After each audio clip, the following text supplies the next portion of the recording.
Hi everyone, in this video we'll learn how to add a target line in an Excel graph, a great way to visualize goals and performance in your data.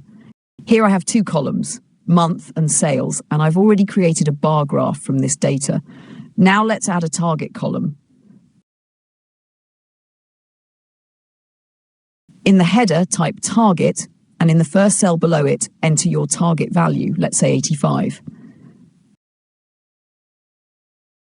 In the next cell, type equals and select the first target cell. Then press F4. This locks the reference so it stays the same when you copy it down.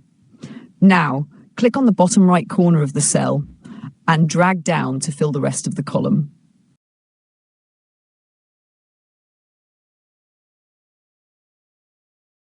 Next, double-click on your graph.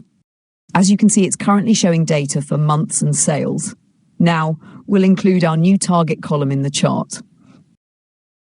Click anywhere on the bars in your graph, go to the Chart Design tab, and select Change Chart Type. Go to Combo Chart, and under Target, change its type from Stacked Column to Line.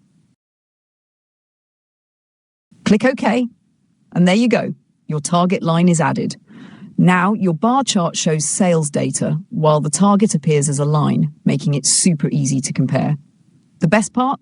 It's dynamic. If you change the target value in the first cell, it updates across all cells and instantly reflects in the graph too.